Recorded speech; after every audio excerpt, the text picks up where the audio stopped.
Quem nunca se deparou com uma regra que, na teoria, é perfeita, mas na prática parece não fazer o menor sentido? E se a chave para a justiça não estiver em criar sistemas infalíveis, mas em focar no problema real, bem aqui na nossa frente? Hoje, a gente vai explorar uma forma de pensar o direito que faz exatamente isso. Pensa um pouco nisso. O direito, muitas vezes, tenta ser uma ciência exata, né? Com regras para tudo, tudo bem amarradinho. Só que a vida real é complexa, cheia de nuances. O que acontece quando essa busca por uma perfeição teórica ignora, sabe, a bagunça do mundo real? É aí que as regras, por mais bem intencionadas que sejam, começam a falhar. E a resposta para esse impasse pode estar numa mudança radical de perspectiva. O pensamento sistemático, aquele mais tradicional, ele parte da regra geral, do sistema já pronto. Agora, o pensamento tópico, ele vira essa lógica de ponta cabeça, ele começa pelo problema concreto. E é justamente aqui que está toda a tensão e toda a genialidade dessa abordagem. Para a gente entender essa ideia a fundo, nosso caminho vai ser o seguinte. Primeiro, vamos questionar essa própria noção de perfeição. Depois, a gente mergulha de cabeça em como é pensar a partir do problema, descobrindo as características que fazem isso funcionar. Vamos ver por que esse jeito de pensar é tão poderoso hoje em dia e, por fim, como ele na verdade resgata uma sabedoria antiga, super relevante. A ideia de um sistema de regras que resolve absolutamente tudo é bem tentadora, não é verdade? Quase um sonho.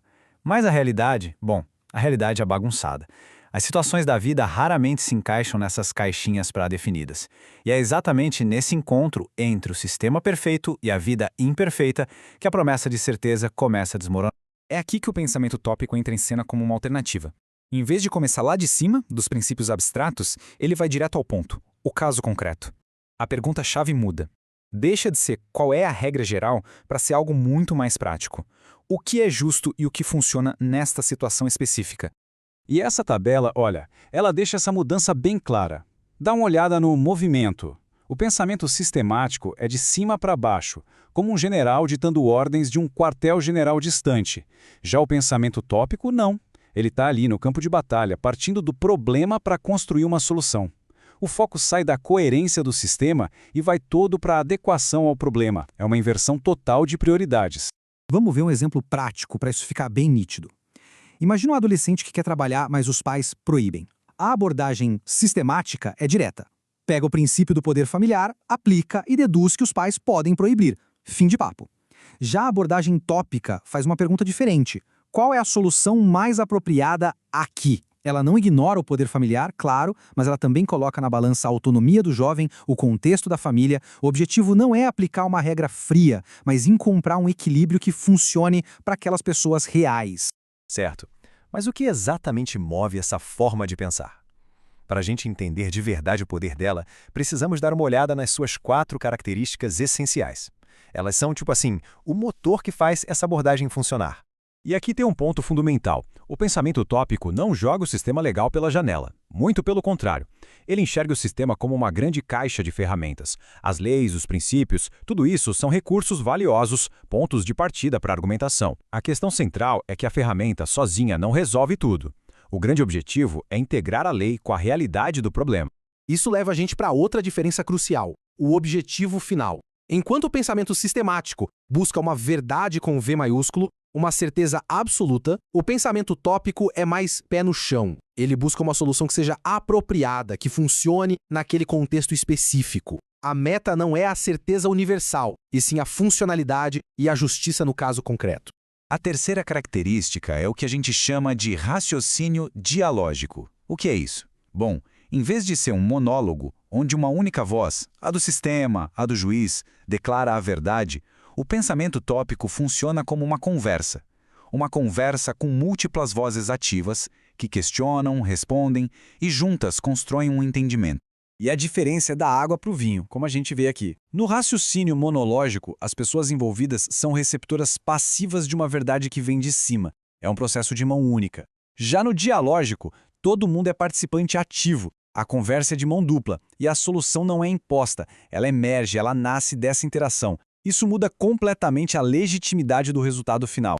Ok, a gente já entendeu como funciona, mas, na prática, por que pensar desse jeito é tão vantajoso? Vamos ver agora as 4 qualidades que tornam esse método tão poderoso para os desafios do nosso mundo. A primeira qualidade, e talvez a mais óbvia e importante, É a flexibilidade. Isso significa a capacidade de criar respostas que se adaptam e evoluem com a realidade. Em vez de tratar as exceções como se fossem falhas do sistema, a gente passa a enxergá-las como parte natural da vida. Por exemplo, uma regra única sobre férias pode ser super injusta para um trabalhador que passou por uma doença grave. A flexibilidade permite uma solução mais humana, mais apropriada. A segunda qualidade é essa capacidade de honrar os detalhes, a história por trás de cada caso.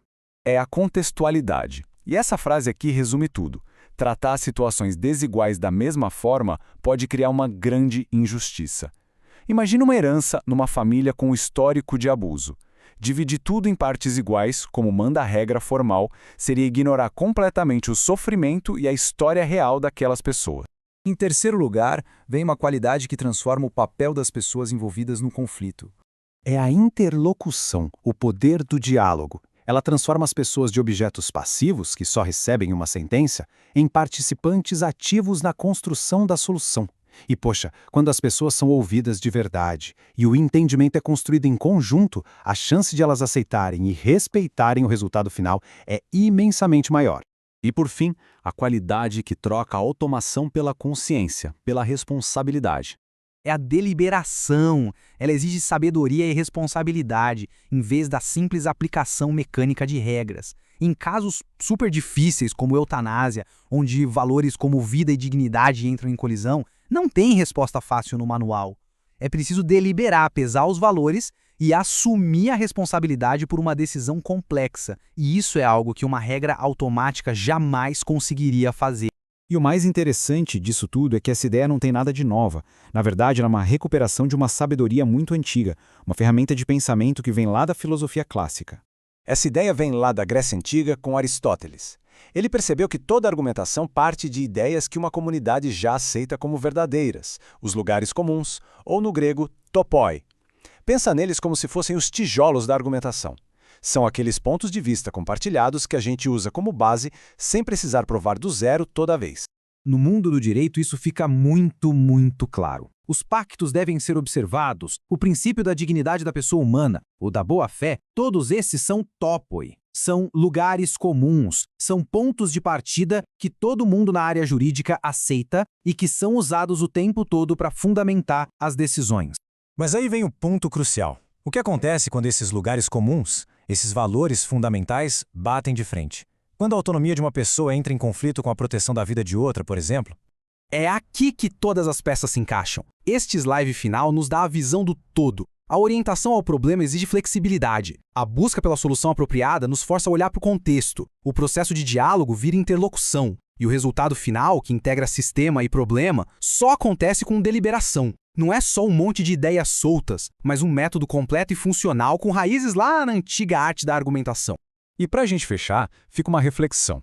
Num mundo que só fica mais e mais complexo, será que a nossa obsessão pela resposta certa não está nos impedindo de encontrar a solução apropriada? Uma questão para todos nós continuarmos pensando.